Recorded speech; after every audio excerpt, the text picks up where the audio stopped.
essa política dos dois estados, ela surgiu de uma forma mais explícita quando foram feitos esses acordos, né, os chamados acordos de Oslo, em meados dos anos 90, quando a OLP, Organização pela Libertação da Palestina, abandonou a sua estratégia de derrotar, né, o Estado de Israel e construir uma Palestina laica, democrática e não racista. Passou-se, então, a colocar em prática essa política dos dois Estados, né? Então, hoje nós temos, passados aí, né, mais de 20 anos, essa política foi colocada em prática na Palestina. Hoje você tem na Palestina o Estado de Israel, a faixa de Gaza e a Cisjordânia. A faixa de Gaza e a Cisjordânia, elas são supostamente territórios autônomos que foram criados a partir desses acordos.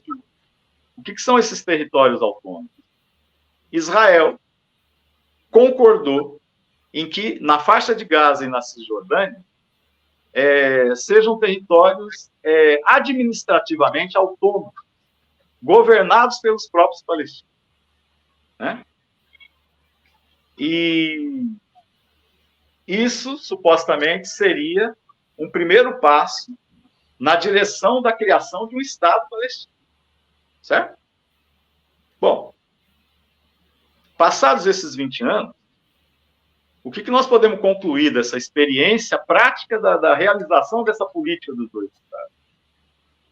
Na verdade, não existe autonomia dos palestinos nessa região. Eles só podem ser autônomos se concordarem com a política de Israel, né? Então, por que o Israel invade a faixa de Gaza?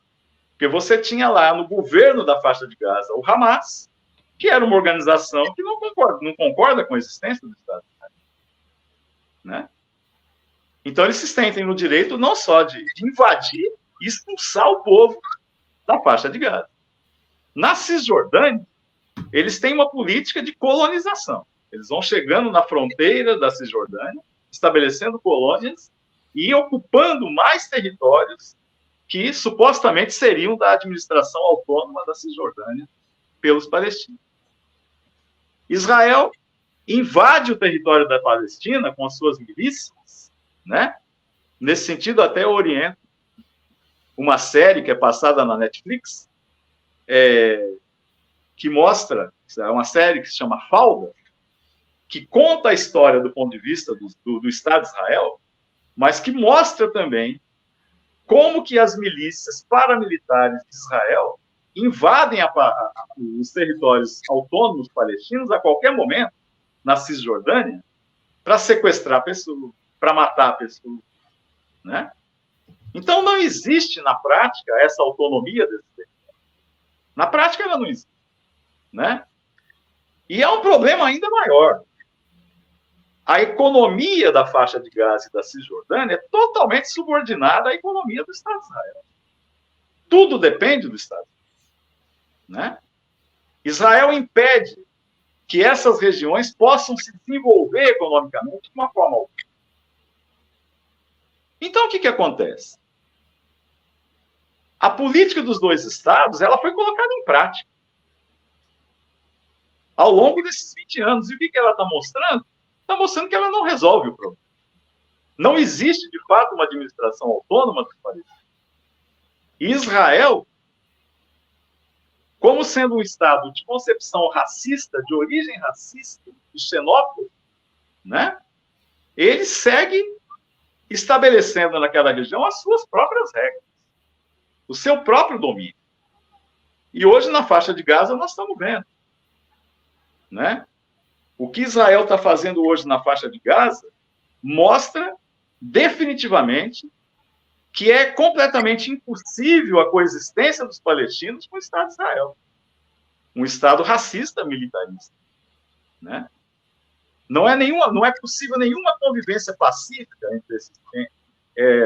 Não é possível existir uma Palestina um Estado palestino, uma nação palestina, tendo ao lado o Estado de Israel, né? Fundado no racismo e na xenofobia.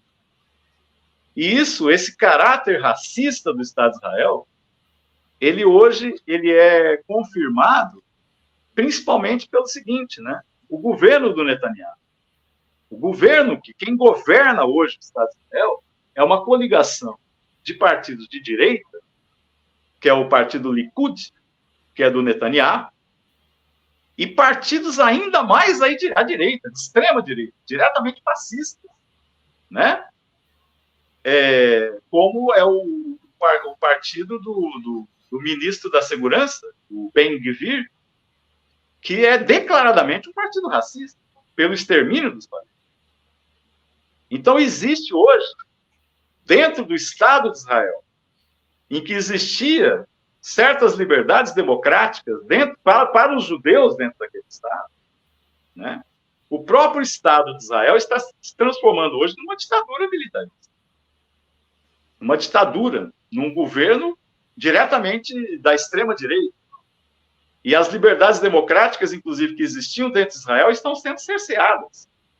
Por quê? É impossível existir democracia dentro do Estado de Israel na medida em que ele tem que se armar até os dentes para massacrar os povos. Então, existe uma degeneração da pseudo-democracia do Estado de Israel num Estado cada vez mais militarista, cada vez mais de direita, cada vez mais fascistoide, né? E isso também comprova que é impossível a existência de dois Estados. Essa política dos dois Estados ela é um fracasso completo. Ela já demonstrou a sua completa falência, tanto pela guerra que está sendo praticada hoje pelo Israel, quanto pela própria degeneração fascista, militarista, bonapartista, pela qual passa hoje o Estado de Israel. O que mostra que não existe nenhuma possibilidade de existir paz naquela região, de existir uma Palestina livre, uma Palestina em que o povo palestino possa desfrutar daquele território para o seu fortalecimento como povo. Não existe nenhuma possibilidade disso existir enquanto existir o Estado de Israel. Por isso nós somos pelo fim do Estado de Israel. Né? O Estado de Israel tem que ser destruído, tem que ser demolido pela luta revolucionária do povo palestino por uma Palestina livre, democrática, laica, não racista e socialista.